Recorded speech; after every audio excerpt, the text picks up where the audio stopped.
Again, you have joined us tonight for the Humanities in Class webinar titled Breaking the Habit. And I'm joined by Audrey Atten, who's an Associate Professor of Philosophy at Western Kentucky University. Professor was also a fellow at the National Humanities Center 2018-19. I'm also very pleased to welcome David Olson. David is a teacher in Madison, Wisconsin, and he's our TA tonight.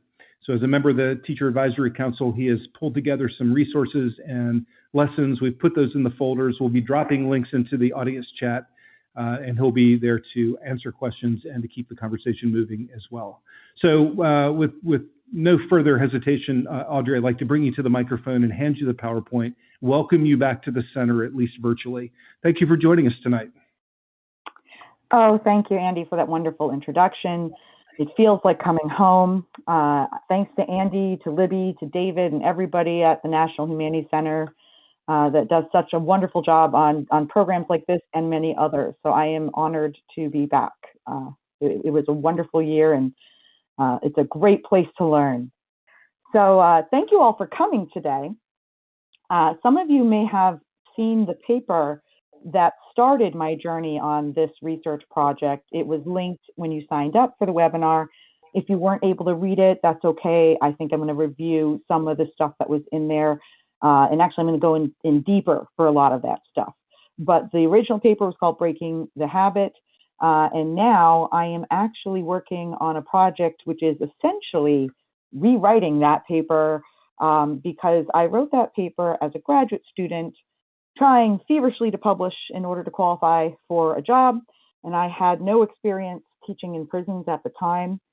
Since then, I've had the privilege of teaching in prisons, and it has shaped a lot of my views and actually made me think about reshaping or reforming some of the things that I held in that earlier paper.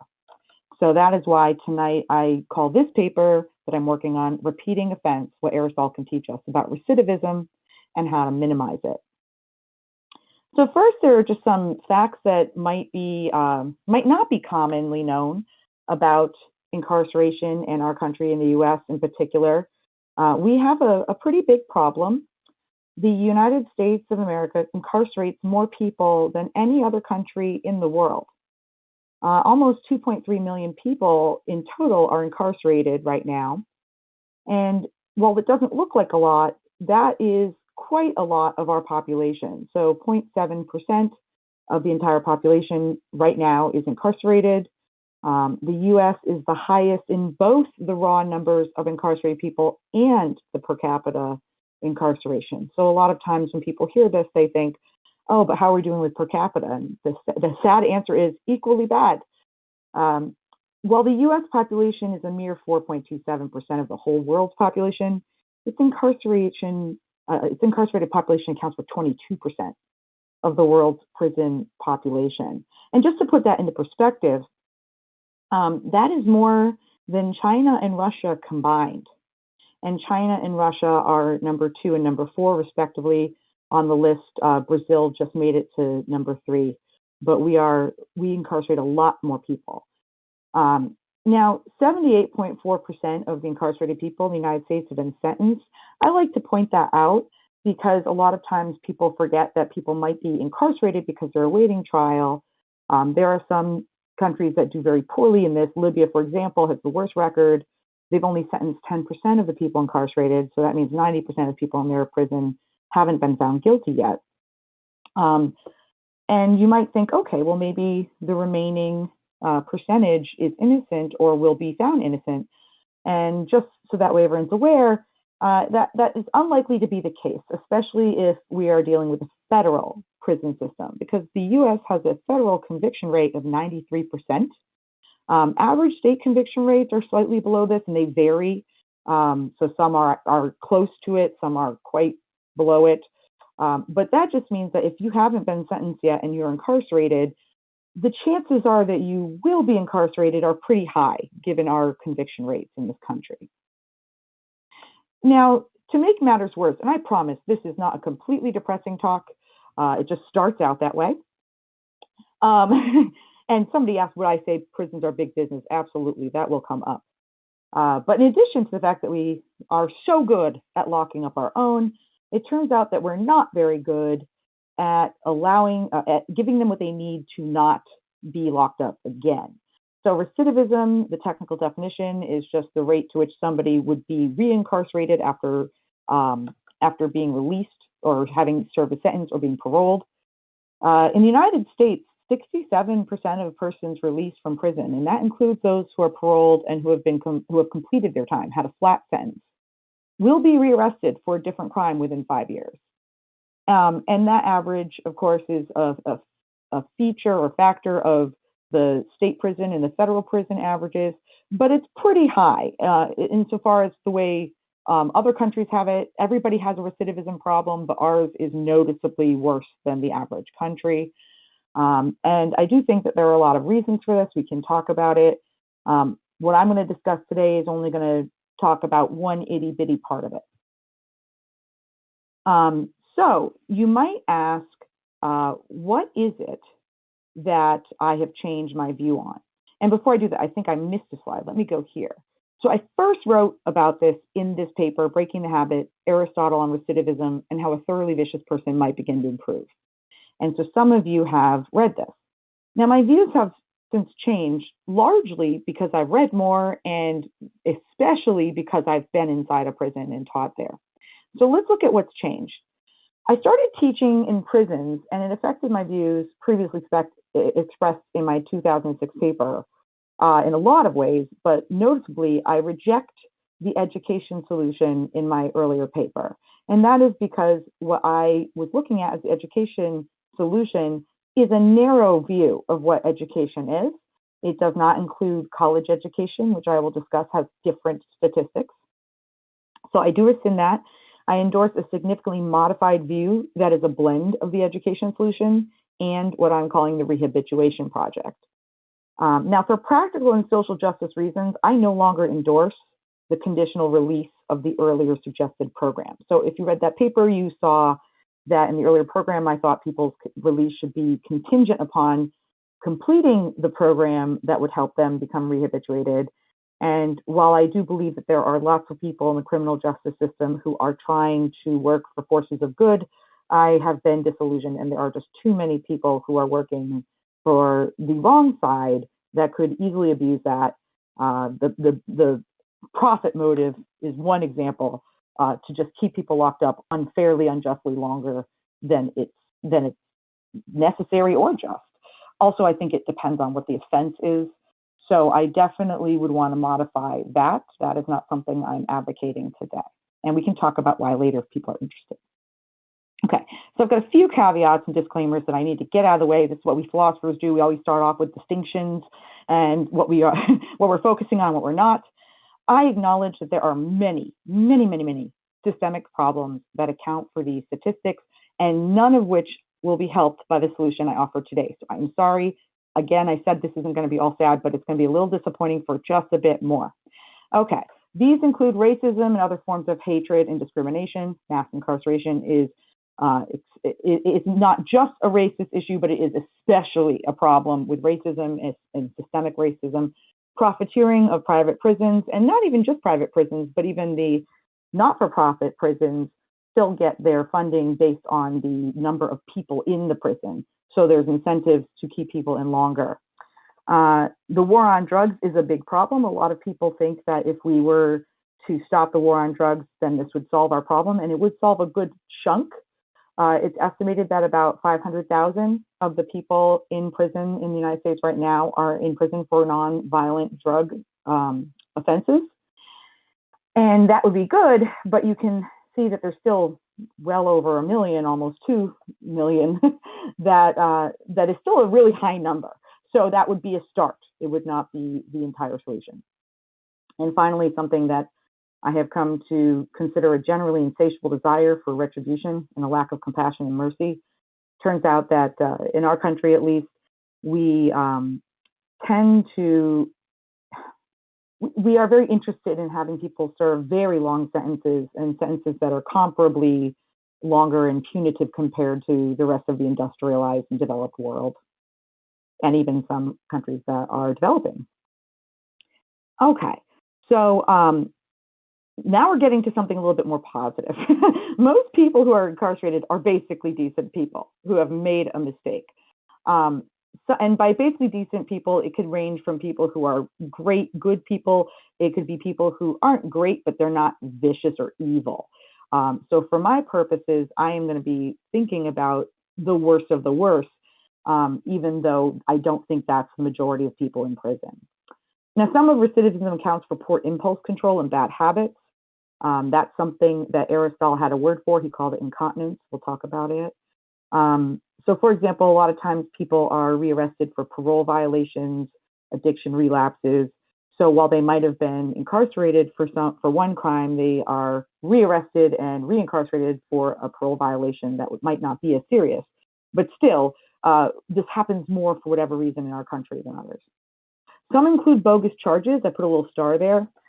For example, I teach in a prison in Nashville, Tennessee. A lot of my incarcerated students came from a specific zip code that has been seen to be the zip code with the highest likelihood, if you live there and grow up there, of ending up in prison at any point in your life if you're an adult male. And so the people I work with are the people who I think have the hardest, the most against them, insofar as living a free life in productive society. And in Tennessee, I learned it is a violation of parole to be arrested. It is a violation of parole to be arrested even if you are found innocent of the crime for which you are arrested. So I had a student in prison who was arrested in 2000 for cocaine use. He was accused of a crime. He was tried. He was found not guilty of that crime, and he was still sent back to serve 7 years of the prison sentence for the offense of being accused of the crime that he did not commit. So some of these statistics are skewed by things like that. People are actually being brought back to prison, but I don't think that being accused of a crime is a crime. So that's another problem with justice we have to worry about. And even those who have done something wrong, and I mean even something terribly wrong, can be decent people. And this is something that a lot of people are surprised to hear. Murder is the crime that has the lowest recidivism rate. It turns out that serial killers are very rare, and most people who murder somebody realize the gravity of the offense and spend a lot of time working on themselves so that if they are ever released, they would not reoffend. And that might seem alarming to you because you think we lock people up to protect the public, and who would you be the most afraid of in the public? It's somebody who wants to kill you. And it just turns out that luckily for us, not that many people want to kill people, and even people who have, and maybe especially people who have, don't want to do it again. So that is something to keep in mind. So you will notice I will mention some of my students who are in for murder, and I assure you I'm not afraid of them. Okay, today I hope only to discuss how Aristotle can be used to help those who are in fact guilty of horrific crimes and are also dysfunctional, if not evil. So all of the things I just gave you, those are going to be examples I'm going to set aside for the moment. It's perfectly fine to bring them up in discussion, but I'm going to focus on the worst of the worst. Audrey, before we move on, I wonder if you can just give us a baseline definition for the word recidivism. When you use that term, you're using it in what way? So the term that you'll see if you look it up on like the National Justice Bureau website is that it's the rate to which somebody will be rearrested after being released from prison. And sometimes it includes people being rearrested and reincarcerated, but sometimes it does not. So it's a figure of how likely we are to have reformed somebody. They're judging reform based on whether somebody gets arrested again. And this is the standard definition that most criminologists that I know of use, even in other countries. So yeah, recidivism is you have spent time in prison. You have been released either because your sentence was flat, that means that you served all the time, or you were released on parole, and you have a 2 out of 3 chance of being rearrested within the next 5 years in our country. Yeah. Fantastic. Thank you. You're welcome. It's a staggering statistic, and sometimes my students will ask me to repeat it, and I think they don't understand it, and I'm like, no, it's really just that bad.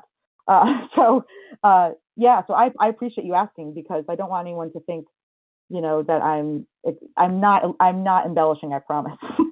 I wish that I were. So I do want to mention one quote that I actually wrote down when one of my students said this, and Daryl is not his real name. I changed it to protect him. He's going to come back in this talk, but I taught the article that was linked to this presentation in prison. And after reading it, my student Daryl said, I don't want to be rehabilitated. Being rehabilitated means being put back the way that I was. But the way that I was before got me locked up. I need to be reformed or shaped into something entirely different if I'm going to make it out there. Now that is a student after a philosopher's own heart to make distinctions like that. So I wanted to keep that in mind, that this is the spirit of the project that I'm working on. So let's do a quick primer on Aristotle. If you read the article, it was very fast. It had a short word limit. So it was very fast in glossing over the Aristotelian theory. And I think it's worth breaking it down a little bit more. So I hope that this is as entertaining for you as it is for me. So Aristotle is a virtue ethicist, and some might say the virtue ethicist. And what he would say about how we ought to live is we should first look at what it is to be a human being and what our function is. Aristotle believed that anything that was good is good because it does what it's supposed to do. Everything, especially in the natural world, has some purpose for Aristotle. And what makes something good is if it fulfills its function well. So you have your little smiley angel face there. A thing is good when it fulfills its characteristic function well. And that goes for even artifacts. So a good flute player is one who plays the flute well. A good flute is one that plays well. A good pair of scissors is one that cuts well. So what it is to be good as a pair of scissors, as a flute, as a dog, as a human, is going to be context sensitive to what the thing is. So then Aristotle asks, what is the function of human beings? Now the function has to be specific to us. The function of human beings must be unique. Now life and perception are not unique to us. They're shared by other organisms. So the point of life, the function of a human life, cannot be to eat and sleep. Sadly, I know some days I wish it was all I had to do, but it turns out that other animals do that, and so it's not our special thing. Reason is unique to human beings, according to Aristotle. Therefore, he says to be a human being in a good way, to be a virtuous human being, is to use your reason well, to have reason fully developed and actively use it. So rational activity is the function of the human being. Now, Aristotle gives us an answer to this problem of what should we do with our life. The human good is virtue, and it's going to be virtue in activity, which he will consider happiness. It consists of excellent rational activity. Now, of course, there's another distinction. We philosophers just can't stop ourselves. Reason is the function, but reason does two functions itself. So that means that human virtue comes in two varieties. There are going to be two ways we need to practice excellent rational activity. The first, we often call intellectual. Some people also translate it as theoretical. And the second is moral or practical. It is a similar way that it sounds. It's pretty straightforward. Intellectual virtue is knowledge and wisdom and learning about the world and understanding things well. And moral virtue is understanding how we ought to act and finding the right ways at the right time and with the right amount and degree to interact with each other that is good and respectful and also develops yourself as a human being. Now, intellectual virtues are really not relevant for this particular problem we're going to talk about today. So I am going to set them aside. They might come up. It's okay. From now on, I'm going to focus mostly on moral virtues. It turns out that whether we're dealing with an intellectual or a moral virtue can be distinguished by a bunch of things. Sometimes it's about the subject matter. I just mentioned intellectual virtues are about facts and knowledge. They concern understanding the world the way that it is, okay? But the subject matter of moral virtue is different. It's concerned with right actions, moral emotions, practical concerns, planning, producing, improving. Now, they are also distinguished in how they are acquired. Aristotle tells us you learn intellectual virtues by studying, by learning, by going to school, by having instruction, by learning throughout the world the way it is. Moral virtue is different. And in a certain way, it's a little harder even, because you learn moral virtue by doing the kinds of things that a virtuous person does. This is going to be essential to the rest of the talk. So we will talk about this again. But let me just reiterate, moral virtue is learned by doing. It's learned by doing. And the parts of the soul that are involved are going to be different as well. And don't worry, I'm about to tell you what those are. So the parts of the soul, there is the part that is just reason by itself. That works on intellectual virtues. But with moral virtue, you have two parts of your soul, according to Aristotle, that are working together, reason and appetite. So let's look at your soul. Pardon me, I am not an artist. So this is your soul, the little ghost guy there, also known as psyche in the Greek. This is your soul. And your soul, according to Aristotle, has three aspects.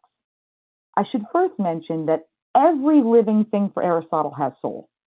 So for Aristotle, soul is a life force. So plants, for example, have soul. Plants have to grow and photosynthesize and drop their seeds. So they are doing something animated. So there is something about soul and being alive that go hand in hand. Every living thing has what we call the nutritive part of the soul. So the plants have it the way I explained with photosynthesis. Animals will have a nutritive part of their soul, and that's just all of the autonomic parts of your body you don't have to worry about or think about. So digestion, cell reproduction, growth. You're doing that right now, and it's your nutritive part of your soul doing it, and you don't even have to worry about it. It's got you. Okay. Now, if you look at mammals and animals that have movement, you actually get a scaffolded another part of the soul. And you see here in the picture, there's a dog pulling on a leash. That's the reason I picked it, actually, because it doesn't seem to be a well-trained dog. It's not like my dog, Thea, who would never do that. This dog is representative of appetite. Appetite is the part of a soul, and it's a part of a human soul and the part of all other animal souls that helps us move. We have desires in our appetite. We have emotions in our appetite. And so that is what it makes it possible for us to either go somewhere or flee somewhere. And appetite basically goes after what it wants. And in this particular picture, appetite is pulling on the leash because appetite is rogue right now in this soul. Maybe not in your soul, of course. I don't mean to offend. But in some souls, it is going rogue. Now, in the human mind, reason, of course, is our distinguishing feature. It's what makes us human. And that, of course, is what it sounds like. It's the part of you that is your mind. It's the part where you reflect on things, the part where you have decisions. And here's the thing. Moral virtue requires that dog that's pulling on that leash to listen to reason. Because the dog that pulls on the leash, for Aristotle, your appetite, is ultimately what moves you. And if it can listen to reason, and Aristotle says it can be trained to do that, if it can listen to reason, then when you tell yourself, I should do this, this is what's best for me, then you'll actually do it. But it turns out that human beings are developed in such a way that it doesn't always work out that way. Sometimes our appetites are really strong by the time we start to use our reason to rein our behavior in. So it's going to take practice. All right. Now, Aristotle, as I mentioned before, was a virtue ethicist. A virtue ethicist focuses on what type of person to be, less so on which actions are right. So it's not that he's not concerned about which actions are right. It's that Aristotle thinks life is complicated. Situations are really unique, and he can't give you a list of 10 commandments. Sorry, 10 commandments. He can't give you a list of 10 commandments to tell you to follow all the time, because one time the situation will be weird, and whatever the rule was he gave you, it won't be the right thing to do. Because sometimes, most of the time you shouldn't lie, but maybe there's one time when you're going to save a life by lying, so you should lie. So he says, instead of figuring out if there's a formula we can use, we should try to develop ourselves to be the kind of people who have good instincts and see what we ought to do under pressure without having to take out our cheat sheet, so to speak. Now, practical wisdom about how to live well is a virtue, and it requires that we have all the other virtues so that our soul works together, so that our appetite and our reason are a team. Virtues are practiced and acquired dispositions to think and act in certain ways and under certain circumstances. So if you have the virtue of generosity, it's easy for you to want to give things to people, to identify people that have needs, to know exactly what they need and to give it to them in the right way. It's a kind of know-how that also involves care and emotion. Now there's good news and bad news. Nobody's born virtuous or vicious. Good news, nobody's born vicious. Bad news, virtue is hard. It takes a lifetime. You got to work on it. We learn moral virtues not through books and conversation, as I mentioned earlier, but rather through habituation. And a lot of Aristotelian scholars will use what we call a skill analogy to explain how this works. Aristotle would be somebody who might say, look, it's hard to explain, but you know it happens. We see it all the time. How did you learn to ride a bike? Well, you got on your bike and you pedaled and you fell off.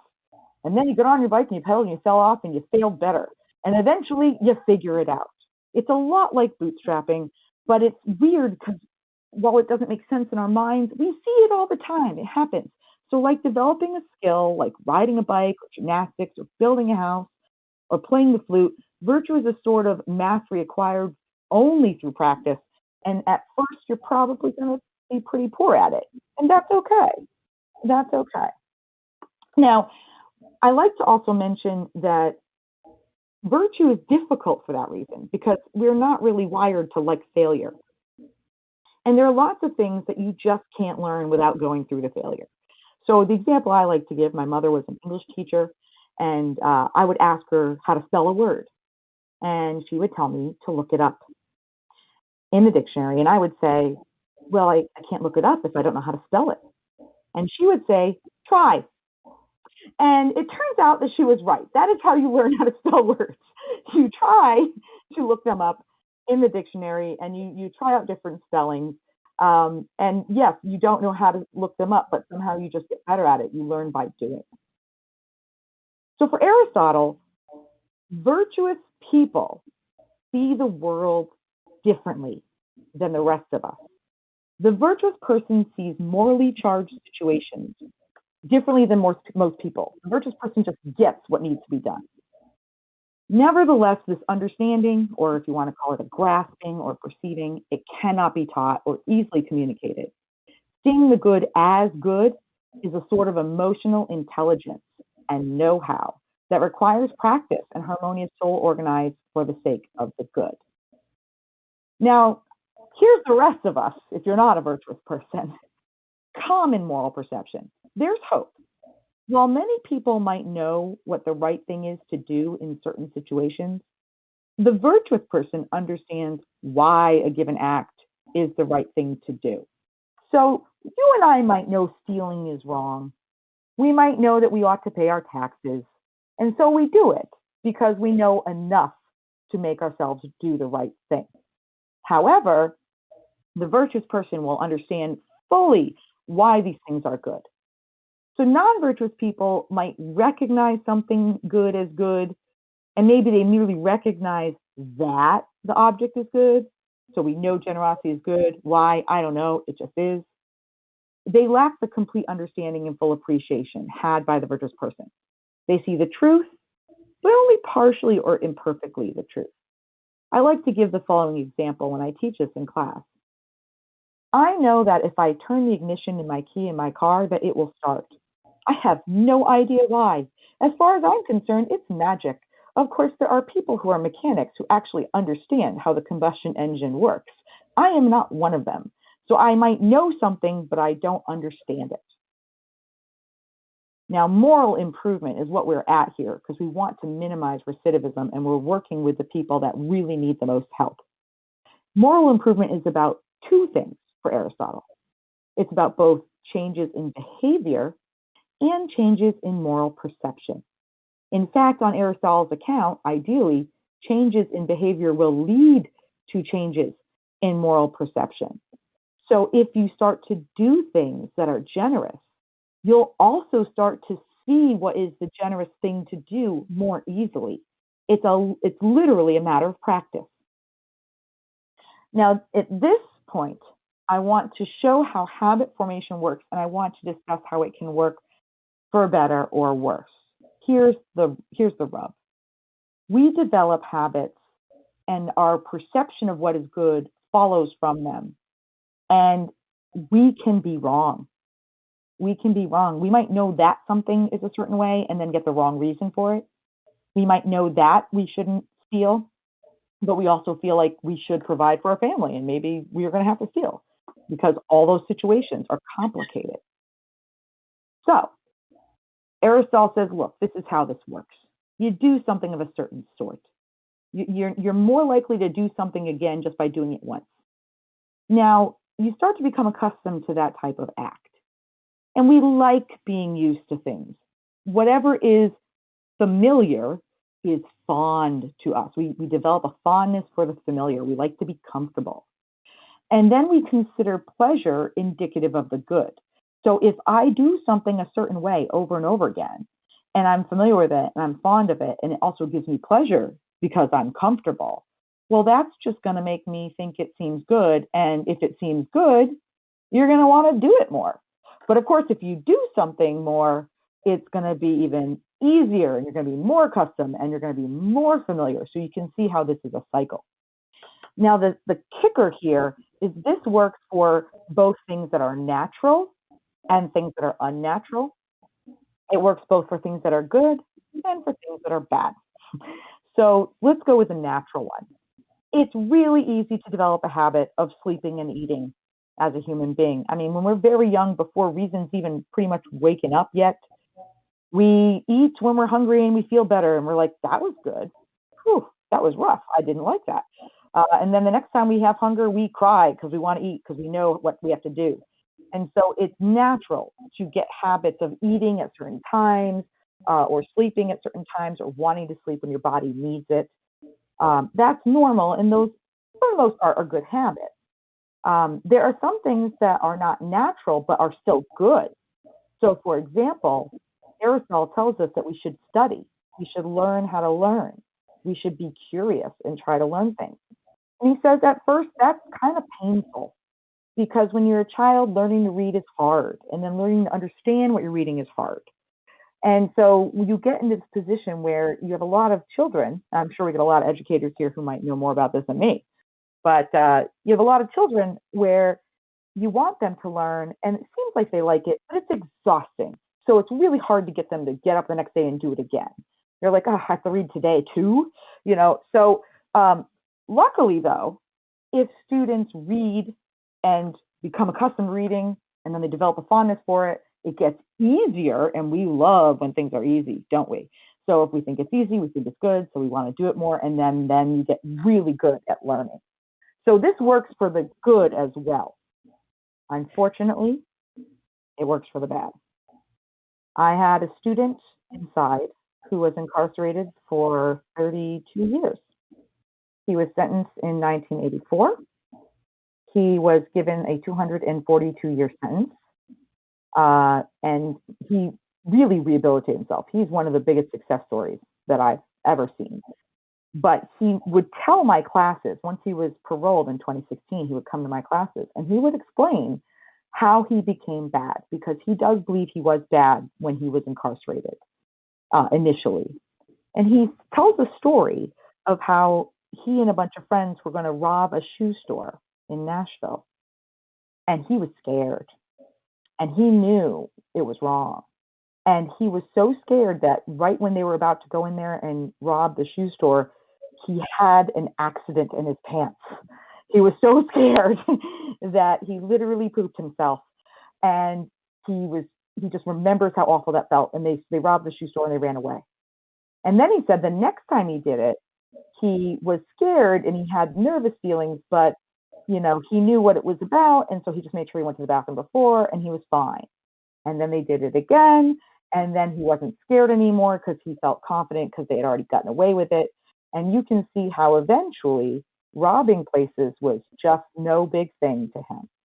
And it seemed to be a good thing because once you got good at it, it wasn't that hard.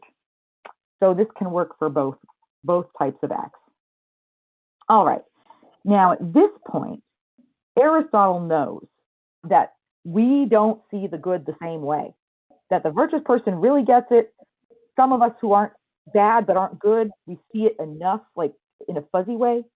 And then some people, like my former student, Twilight, that's the name he went by, he's only seeing the wrong things as if they're good things.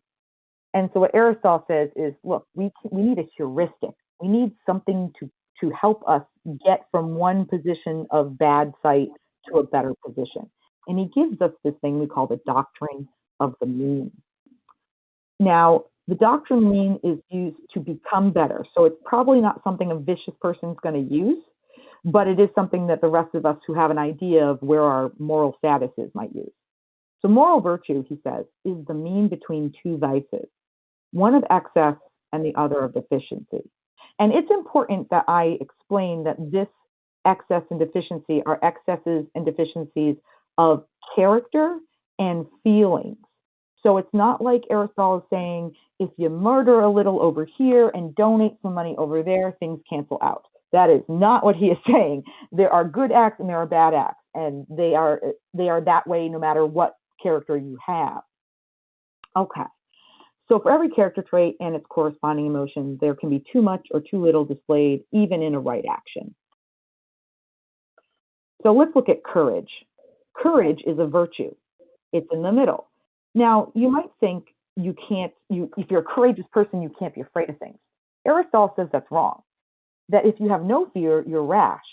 The person who has no fear isn't even careful and isn't sensible and picks fights for no reason at all. The person who's rash will say, I'm going to go into battle and I don't even need my sword. I'm going to fight everybody with just my fist. That's not courage. That's stupidity. So that is a vice. On the other hand, if you have too much fear, you're not going to do anything even when you should. You're going to be a coward. So courage is in between rashness and cowardice, and that's because of the fear associated with this character. If you have the right amount of fear that makes you cautious, but not so much that it stops you from doing the right thing, then you're courageous. Now you might ask, what does this have to do with becoming a good person or a better person? Here's the deal. Virtue is doing the right thing at the right time in the right way. That takes a lot of work. Figure out which vice you are more likely to act on. For Aristotle, if you knew what the right thing was to do in the right way and at the right time, you would be virtuous. If you're not virtuous, you're not going to see it perfectly. Imagine having the wrong prescription of glasses. You see it sort of. So he says, look, are you more likely to be a coward or are you more likely to be a rash person? So you figure out which one you are more likely to act on and then do the other one. Aim for the other vice. And you might say, well, that's not good. What if I'm cowardly and then I aim for rashness and I just miss courage and I swing all the way around and now I'm rash? Aristotle says that's not going to happen. That's not possible. Because if you're cowardly, what you think is rash is actually probably closer to what is courageous. Because with all the fear you have, your moral perception is clouded. Similarly, if you're rash and you just pick fights with no problem, try really hard to act like a coward because you're not going to be able to actually pull it off. You're not going to actually be able to be a coward. You're just going to hold yourself back enough that maybe you get into the right habit. And as you might imagine, the better your habits get, you just recalibrate. Okay. So now we're at the point, and Andy, do you have a question? You can interrupt. I do have a quick question. Just to clarify and just to put a finer point on this, there does not seem to be any distinction of gender or of age or of geography even, correct? This is about human beings. I am taking Aristotle that way. Okay. I did not say this because it is unfortunate. Aristotle himself, he was born in 384 BC, so it was a way back, was probably not what you and I would consider a decent person. He was definitely racist, ageist, sexist, and ableist. as were many people in ancient Greece and Rome at the time. So he would say this is for the best people, who are, of course, going to be Greek-speaking people, because he had these attitudes. So if you read him, don't be alarmed if you see that. Judge him accordingly. But the good news is his theory about this doesn't require that. His theory about virtue does not require that you have all of those other vices. So I tend to, when I'm applying it to modern day things, I try to take the good and make sure I'm very conscientious about not letting anything of Aristotle's that's racist or sexist slip in. So yeah, I do think this is everybody, and I think it should be. And to that question, which is a really good one, if you're dealing with a child, you might be able to aim closer to the middle if they don't have any vices. Now, of course, Aristotle does say, and he's right, that some of us are just born with certain characteristics that are more one way or the other. Some children are super brave and other children are super cautious. So it would work for them too. But if you have a child who's neither, you could go ahead and aim at the middle with them, because there's no reason not to. And if you're talking about an adult who's got problems, like we're talking about tonight, you are definitely going to want to take that advice of aiming in the other direction. Awesome. Okay. So now we get down to it. What is the kind of character we're talking about? I've been mentioning character and developing character and your moral perception and habit. Well, Aristotle gives us 4 that are human characters that we can talk about today. Virtue is the one we're all trying to get. It's really hard. There are 3 others: continence, incontinence, and of course, our favorite, vice. So the continent person and the incontinent person are going to be similar to each other in the virtuous person, but they're going to have 1 or 2 things that are different that distinguish them. So as we said earlier, the virtuous person, they know the good and they do the good. And not only do they know and do the good, they also feel appropriately about the good. Aristotle says that you would never call somebody just who performs just actions and hates it. That if you love the fine, if you love the good, you will love doing the right thing. So the virtuous person, their whole soul is in harmony. They know what to do, they do it, and their appetite is like, yes, that was the right thing. They don't have any bad feelings about it. Now, most people aren't virtuous. And so you might find people that do the right thing. They know it, they do it, and maybe they don't feel appropriately yet, because that takes time, that takes practice. So for example, if you were to see somebody walking in front of you out in public and you saw them drop their wallet, you know you should pick it up and run after them and give it back to them. And if it happens to occur to you for a split second that you could just keep it, you're not virtuous. You're not virtuous yet. However, you go and you do it, you pick up the wallet, you give it to the person. And you might even be glad that you fought off that urge to keep it. But the very fact that you had the urge means you're not quite there yet. That's the continent person. And then there's the incontinent person. Aristotle actually thinks most people are incontinent. This is an all too familiar experience for me. You know what you ought to do. You might even plan on it, and you punk out. So this is the case for things like, going to the gym, eating healthy, maybe doing things that you promised you would do by a certain deadline. So I'm going to go to the gym. I promised my friends, I've made a commitment, I should do it. And then you turn on the TV and you say, oh, look, reruns of Law and Order. Now, this is a terrible reason to not go to the gym, because there are always reruns of Law and Order on. This is not a special occasion. So you got your shoes on, you're laced up, you're ready to go, and then all of a sudden, somehow you're sitting on the couch and you don't go. So clearly you didn't feel appropriately about the good, because you didn't bring yourself to do it, because that appetite has to feel right to do it. And of course, Aristotle says the incontinent person is constantly kicking themselves. They know what they ought to do, and then they just feel rotten about it. Yeah, Andy? Professor, just again to clarify this a little bit, the 2 examples you gave have one distinction, and that is that one is an external choice that affects someone else. The other example is something that, really only hurts yourself if you sit on the couch. Is there any distinction in the way that Aristotle thought about this between choices that are effectively for you versus how you're treating other people? Excellent question. He did. He thinks, first of all, it's going to be both matter for Aristotle. He's not going to give us a view of the virtuous person where they're completely self-sacrificing, because part of happiness is flourishing for yourself. And they might sacrifice if it's worth it, but it's not as if your own personal development doesn't count in any calculation. It's essential. So the continent case, we're talking about something moral. It could also be, let's say you're going to the gym, you almost sit down to watch Law and Order. You're like, I really don't feel like it. And then your conscience says, get up, you said you're going to go. And so that would still be a continent activity also. But what Aristotle says that is really interesting to your question is he says that incontinence is more like having no self-discipline for yourself. It will affect both other people and you, right? Because you could promise to help someone. You could say, I'm going to help you move. And then the time comes and you realize, I could lie and say I'm sick, right? Right? So it could affect other people. But the thing about incontinence especially is it is that dog on that leash pulling, and it is pulling in the direction of what it thinks are self-interests and urges that are immediate gratification kind of scenarios. Did that answer that question?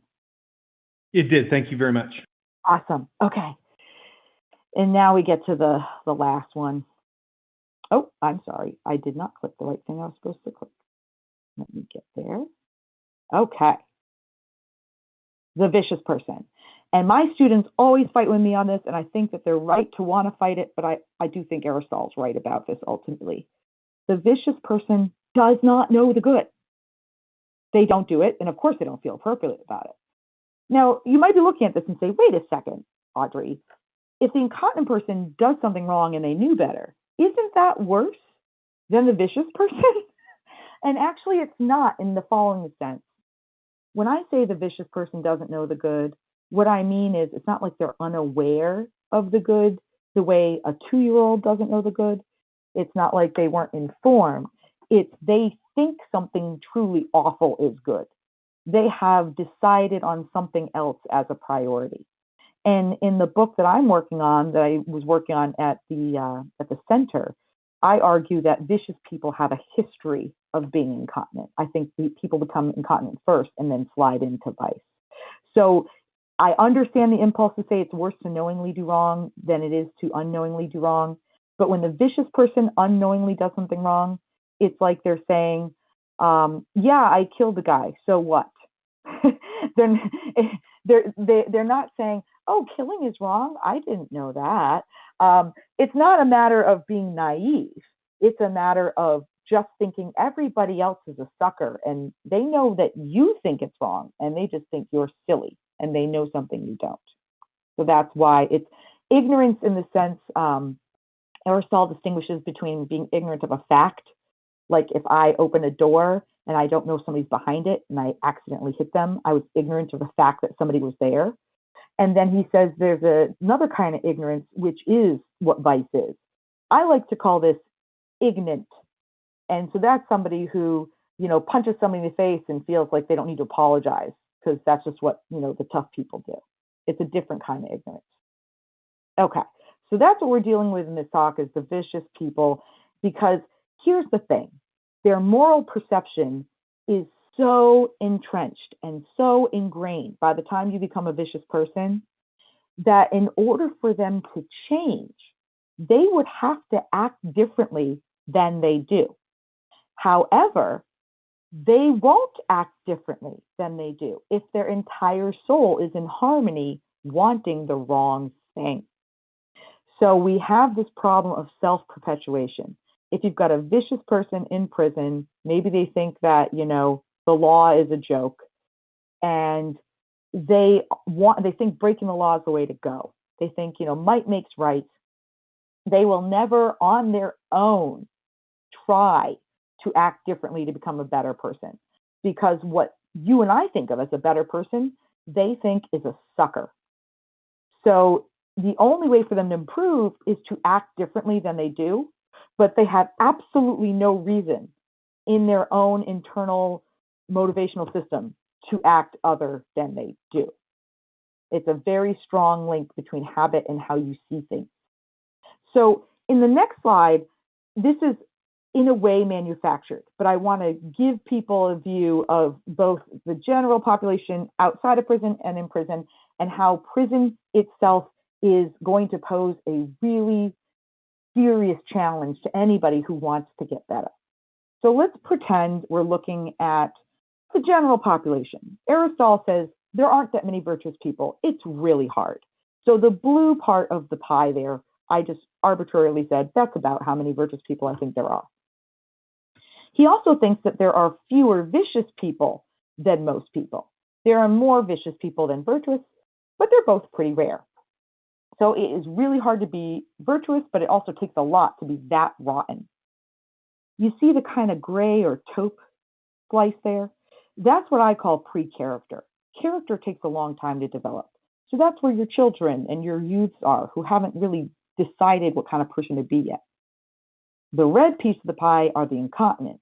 Those are people who know the right thing, but punk out.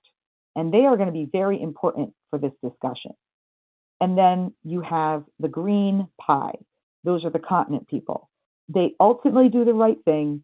Maybe they're not perfect yet, but you can count on them to not steal all your stuff and burn your house down. Okay.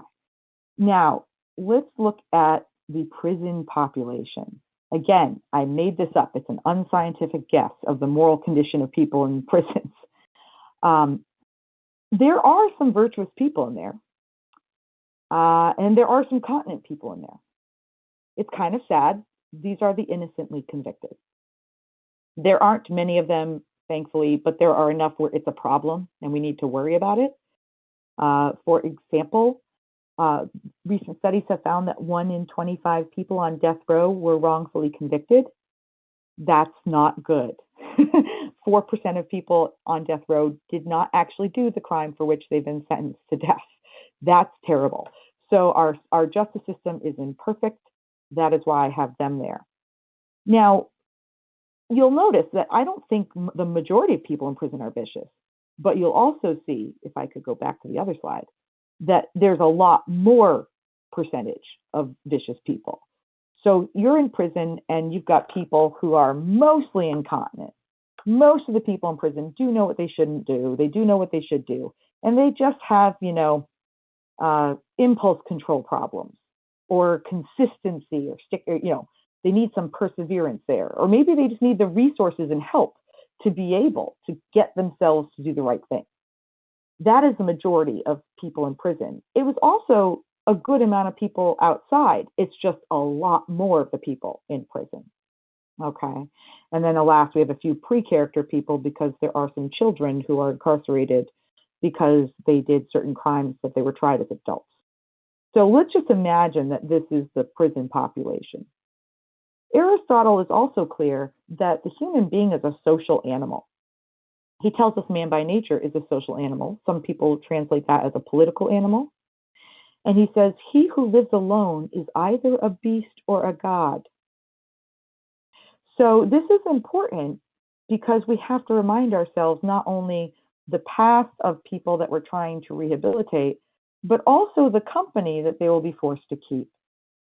We want to live with our friends, and our friends are definitely people with whom we have a lot in common. We select people because we think they're people like us. So you're surrounding yourself with people who probably have similar flaws to you. If you're in prison, there might be people who have even worse flaws than you. Aristotle also acknowledges that imitation is one of the most natural things that a human being will do. Children learn by imitating and mimicking, much to parents' chagrin, but I promise you that means your kid's smart. You have to put up with it. This might explain why solitary confinement is one of the most feared and effective, quote unquote, deterrent punishments. It's used pervasively in prison settings in the US. Despite its obvious cruelty, several organizations have decided to give it the official label of torture. There are many countries that outlaw it completely. I know that my incarcerated students have been in solitary, sometimes for good reasons, sometimes for not. I know that they know people who have been in solitary for months at a time. So this is a problem when we're trying to rehabilitate people to take away their humanity. So let's look back at that slide. And if this is your prison population, you're trying to stay out of solitary confinement because that's worse than being around other people. But most of the people who are around you either know the good and punk out constantly, which might make you feel pretty good about punking out too, because we always feel like, oh, everybody else is doing it. And then there are some people that are really bad. So you might either be influenced by them or think, I'm not so bad, at least I'm not Jeffrey Dahmer. So being in this population and socializing this way for years and years on end, it is not conducive in itself to moral improvement. So if we're going to improve people, we got to keep this in mind and somehow combat it. Now, there are some things that prisons get right. Not a lot, but some. Routine, the part of habit that prison gets right. Contrary to popular opinion, prisoners rarely sit around all day. They usually have jobs. Most prisons are run by employing the prisoners. For example, you have a barber shop on the compound because you can't be taking people in and out of a men's maximum security prison to great cuts. So most people have a job and they're very busy. They are also exploited because of an unfun fact that the amendment that got rid of slavery had a caveat there that we can actually still do slavery if somebody's in prison, which is why the minimum wage does not actually apply in prison. Another problem of profiteering and mass incarceration. Also, prisoners eat, sleep, shower, use the restroom, work, and are counted. And what I mean by that is they literally count how many there are to make sure nobody's missing. Attend therapy and services and sometimes class at exactly the same time.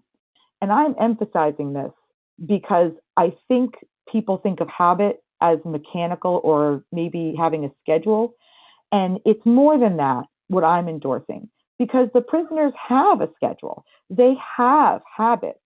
When I was really naive and I started teaching, and I hadn't really understood the system very well, I had a colleague with me who had been teaching in prison longer, and she was a criminologist. And we can see sometimes when the men are being brought to our class. And it was raining that particular day. And I saw them walking from one end of the compound to the other very slowly with the guard in the front who's going to unlock the door. And I said, why aren't they running? They're getting soaked. And my friend looked at me and she said, Audrey, if they run, they'll be shot. And I said, oh. So prisoners inside are so good at habit that they even walk the same pace every day, because it's not like, even if it's raining, it's not like you can sprint to the next room, because some guard who, is nervous will see you running and think you're trying to escape, and they'll just shoot you. So literally everything, they don't even walk at different speeds. Everything is the exact same time. And the example I like to give is a former student of mine, John Brown. He was actually given parole. He was in for 42 years for a double homicide. And upon finding out that he was granted parole, he looked at the clock and said, oh my God, I'm late for dinner. He said, I have to go to chow. And everyone who had just, witnessed the parole hearing are looking at him like, oh, it'll be there in a second. He's like, I can't be late. I got to go. And everyone's saying, but John, you're getting out. This is wonderful. And it did not occur to him. It didn't sink in for quite a while because he was so institutionalized. So routine and habit is already in the prison. It's just not done correctly. So the problem with prison and habituation is that it's a mechanical type of habit. Aristotle intended for children and those who cannot reason about the good to be coerced into good behavior through manipulation of pleasure and pain, rewards, punishment, praise, blame, learning to trust in authority. Only by doing what is good will their reason be awakened, so that it can start to see the good on its own. But this is supposed to be a temporary initial phase of moral development. This is only for children, but it is in fact the way prisons are run. So in prison, prisoners follow rules and orders routinely simply because they are told to, without explanation, and sometimes for no reason at all. Some of the things that my guys have to do are beyond my comprehension. Sometimes I think it's just people flexing their power, telling them to do something because they can. The only reward they can aim for is getting out. But habituation requires a series of good behaviors followed by good outcomes, not just one single good outcome. So habit is there, but it needs some tweaking. What I want to work on and work towards is to find ways to have rehabilitative services that involve habits of thought. So prisoners are discouraged from making choices and reasoning through problems inside. Most actions are taken in a binary fashion. Do what I'm told or else the whole. So there's not a whole lot of deliberation going on. There needs to be some other way for prisoners to make choices and actually use that reason because it needs to be habituated as well. The prisoners also have to defer their judgment to some external authority indefinitely. That's only going to make your reason atrophy. Also, conversations in social time. Remember the population that you're around. They're likely to be reinforcing bad opinions and excuses since there are so many people that are morally deficient. And finally, prisoners may be unprepared to make different judgments and choices when they get out, or even if they are initially prepared, maybe their stamina or endurance for staying the course has not been tested or even built up. This is what we've got to do. And it turns out we have a way. Back to education. Previously, I argued that education alone is not sufficient for rehabilitation. I still believe this. It's essential, it's necessary, but it's not on its own efficient. And that is because there is a difference between any education and higher education. Now, I know we have a lot of people that are in education here. I am not at all saying that, high school education or elementary education isn't valuable. It is very valuable. But when we're dealing with adults who have the problems that they have, we need to have both GED programs and skills programs and higher education programs. Here's the thing. Studies show little evidence of pre-college GED or vocational education lowering recidivism. We can talk about why that is in a group if we have time. Nevertheless, these are important aspects of prison life. They simply must be accompanied by something that's more robust. Here's the good news. Recent studies show that any exposure to college education inside reduces recidivism by 40%. I want to say that again. Yeah, wait a minute, Audrey. Say that again. Say that slowly and clearly. It's wonderful. It's like I promise it wasn't all bad. Any exposure to college education inside a prison reduces the prisoner's chance of recidivating by 40%. This means that the student doesn't have to complete a degree. My students don't even receive credit. They are just taking my classes for fun. And I tell them, if I have a new student I haven't had before, they walk in that door and I say, congratulations, your chances of recidivating have just gone down 40%. Please keep coming. 40%. There's something about college education. I am going to argue it's because of the kind of habituation, the kind of habits college education instills in people. Why? Why higher education?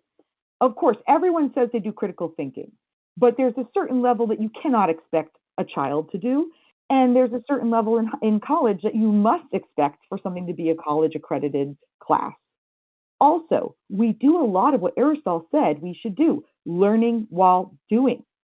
You complete projects, you complete papers, you have to solidify your knowledge and then apply it to real life. It's not just being able to answer a question or to know a fact. It's about building and creating and making something new. Service learning is really, really big right now, and it's important for your habituation and your practice. Many higher education classes have a service learning component, which can range from actually volunteering for services to carrying out projects for the greater good. I usually teach my prisoners with some students from Western Kentucky University. It's an integrated classroom method called the Inside Out method. I was trained by the Inside Out Initiative in Pennsylvania. They are excellent. And it is a way to have both parts of your class, to have both populations learn how to make the world a better place. And some of the things that the prisoners won't be able to do, the people that are living on the outside can facilitate. So we'll talk about that again. And of course, humanities. We love our humanities. We're here at the National Humanities Center. Subjects like philosophy, literature, history, art, political science, sociology, anthropology, they all study the human condition. And who is better to wonder about the human condition than somebody who is incarcerated? It is they are acutely aware of their human condition and existential problems and the meaning of life and whether they can justify a meaning of life, because nothing makes you think about that more than having your liberty taken away. At the college level, students are expected to study, learn, and reflect on what they learn, so they ultimately will have been educated, informed opinions on a variety of subject matters related to human value. And finally, digesting and rehearsing arguments, accounts, stories. This awakens empathy. And engaging in debates, having to actually take a position and try it on like we used to try on pants when we would go shopping, to give it a good shot and see if it fits, to defend something and then to decide maybe you don't want to. Deciding to take a stance, goal-oriented projects make individuals determine for themselves what and how to think and how they can fashion their behavior to reflect their values. So here's my unscientific results so far. I've taught in the same men's maximum security prison since 2015. We've had a number of what I call habituation projects. For a while, we had a think tank where the men inside work with people on the outside to raise money for charities. They taught some of the teachers in Nashville about the challenges that are specific to children of incarcerated parents. They have a recidivism hotline now where people on the outside will answer the phone if somebody who has been paroled or released is having a hard time either avoiding an urge to use a drug again, they need some help finding a place to stay that night, they've been applying for jobs everywhere and nobody will hire them, do they know of any places that are friendly to hiring felons? That hotline is actually active 24 hours a day. And these prisoners know that that would not have happened without them. So they get to have ownership of this. They get to think about how they're going to use that hotline when they get out. The group will work sometimes to solve a simulated social problem. One time we read the book by Joshua Green, Moral Tribes, and my students had to build a society inside. They had to come up with a constitution and laws and ways that they were going to get their resources, and they had to act that out during the class. I love my teach and learn activities. These are all free, by the way. You guys just take them and use them, okay? I love my teach and learn activities. I teach my students something, and then I tell them they have to go teach somebody else and write a paper about teaching it to them. Because Aristotle famously says, it's the mark of the wise man that he can teach what he knows. There's that awful saying that says, those who can do, those who can't teach. That is a bastardization of something Aristotle said. He said, those who have some experience might be able to do something, but they can't teach. They can't explain it. Only the wise person can teach what they know.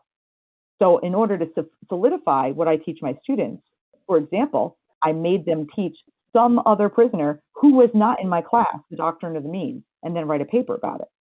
That makes it really part of you if you've actually explained it to somebody else, as I'm sure many of you know.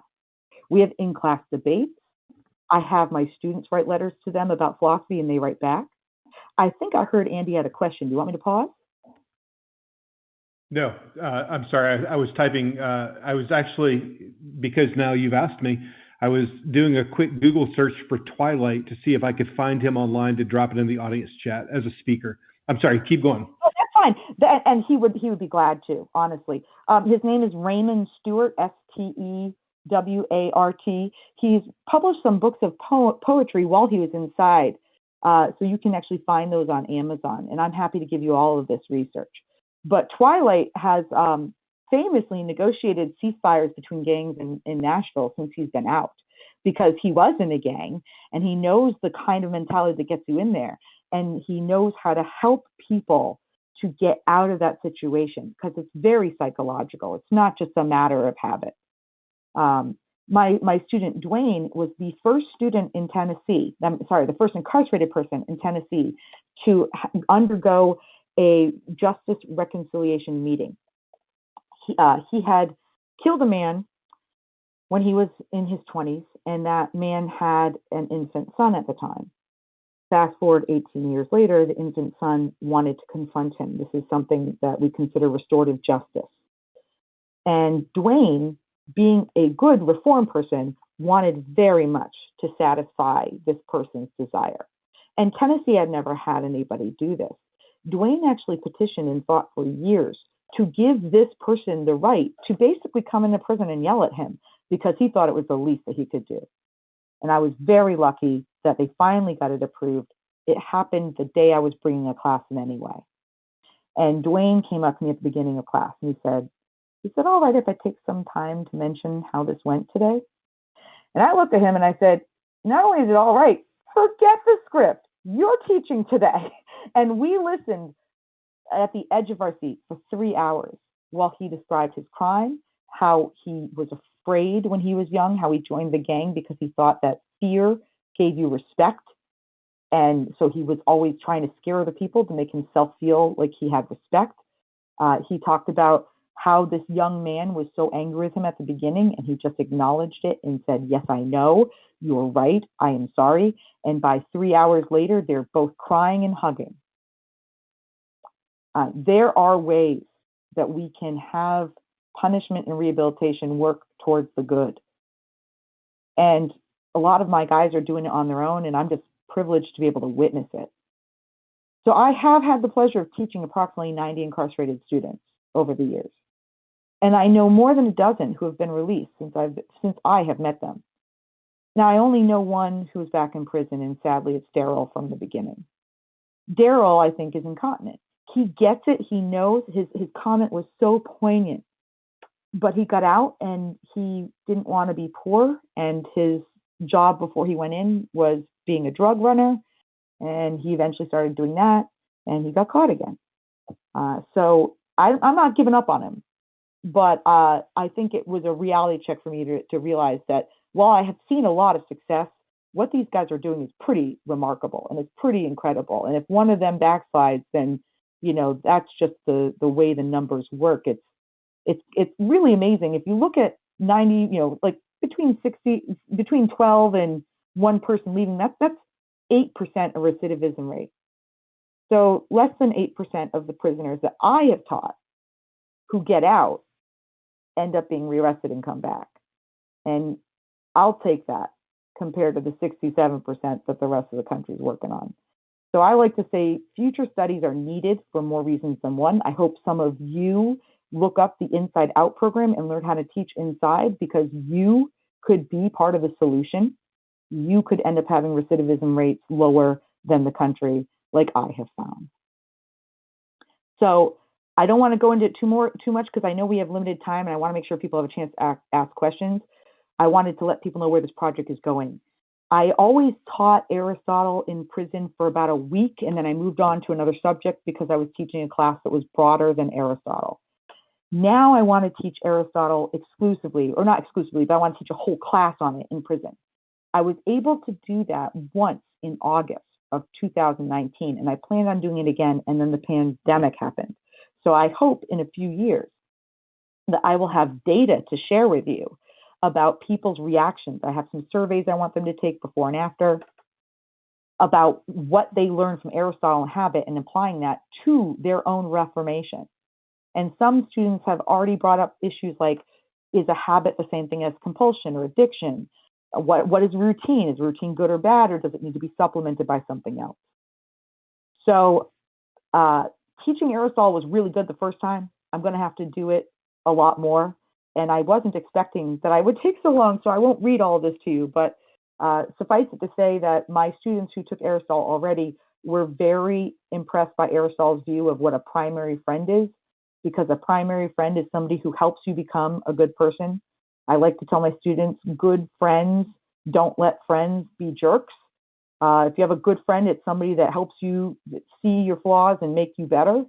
And sadly, they said that prison isn't really great for being conducive to this, but I buddied them up and told them to kind of check with each other when they need to have somebody make it real. And that seems to be working. Of course, haven't been inside the prison since then, or since December rather, because of the pandemic. They have no visitation at all, but I'm hoping I'll be able to get back in the fall and teach again, and we'll pick that up again. So without further ado, I just want to say thank you so much for listening. There's a picture of Aristotle looking happy. He's famous for saying all men by nature desire knowledge. And clearly you guys embody that. So thank you so much for coming. And I would love to hear any questions that Andy wants to bring forward. Thanks so much, Audrey. And I would encourage all of you to drop your questions in the Ask Professor Anton tab. We have 5 or 6 minutes left, and we can get to some of them. Some of the questions that have already come in and have queued up, Audrey, are a little bit granular, and you can maybe answer them quickly, and then we can move to more questions that might be a little bit more in depth. Very early on in tonight's conversation, our friend Raina out in Los Angeles asked if, in your work, the words reformed and rehabilitated are interchangeable. So I think I use them that way today because that's how they are in the vernacular, but I actually like what Daryl said.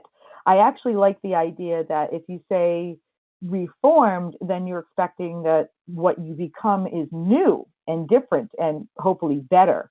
And so we might say rehabilitated is being sent back to the way you were before, which is probably the problem. That's why we have so much recidivism. So I would say that reform, and again, this is a philosopher making a distinction to make herself clearer. It's not that these are actually how these words are used out in public. But I would say that rehabilitating makes somebody as good as they were before, but reforming actually makes them progress to being better than they ever were before. Great. Armin asks if you can speak a little bit to how this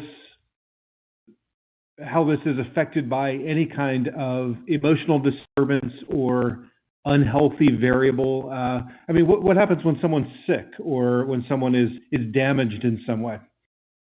Yes. Okay. So unfortunately, as you all know, a lot of our mental health infrastructure has been replaced by the prison.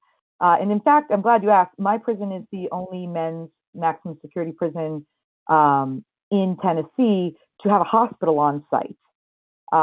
So we have people who are sick. We actually have people who are not mentally sick, but they have cancer and whatnot. But which is actually, strangely, it gives a lot of good opportunities for the guys I teach because they can be caretakers of people who have cancer, and that gives some good empathy, habit development to deal with that. But emotional disturbance, like emotional service disorder, it's pretty rare, and the problem is we actually lock up so many people. There's just no way that very many of them have it. So I'm sure that it would be a much harder challenge for somebody that had it. But I think the majority of people that are incarcerated, believe it or not, are really just like everybody else, and they made a mistake. Yeah, absolutely. Thank you. Audrey, here's the last question for the night. You can put this in whatever context you like. But I mean this very genuinely. Professor, are you optimistic? Oh, I am, because you and people like you ask people like me to come talk. Yeah. Absolutely. So, I mean, this is why I'm here, because I do think there are a few things. Okay, there are some people that are cynical and are actually trying to make the world a worse place. Absolutely. But there are people that want it to be a better place, and they are coming out and they are looking for answers, and they're attending talks at the National Humane Center and other places. So I feel like if we can keep that energy alive, and you guys have done a great job throughout the pandemic, having all these live webinars, if we can keep that energy alive, I think we can tip the scale. People have known for decades that college education drops recidivism rates, and the prison complex knows it. I want to make something perfectly clear. I volunteer to teach inside prison, in addition to my full load teaching at Western Kentucky University. It's not my job to teach in prison. It's my passion. And I had to beg. I couldn't give it away for free, Andy. I had to beg and just constantly call and not have calls returned to have the privilege of giving my expertise and free time. And it really depends on the warden. We're lucky. We have a warden right now that lets us come back in. But every now and then they're suspicious and they just don't want anybody on the outside coming in and messing with their prisoners' heads.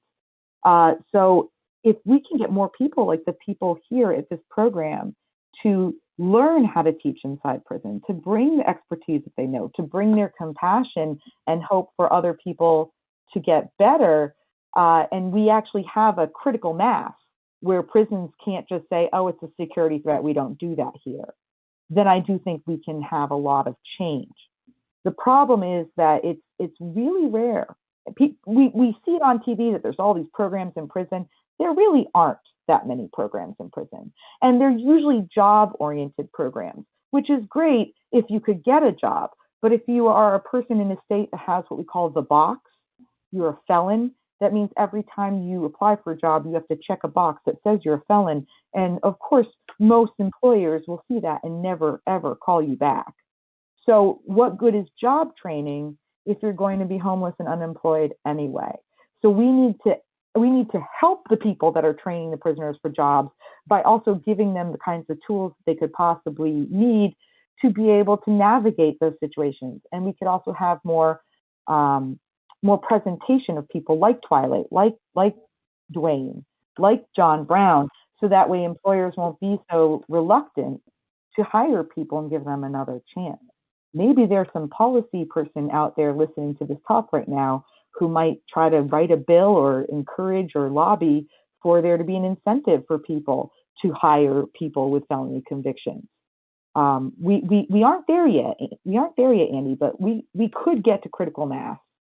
And if people know how effective this kind of education is and they demand it, I think we might get there. Audrey,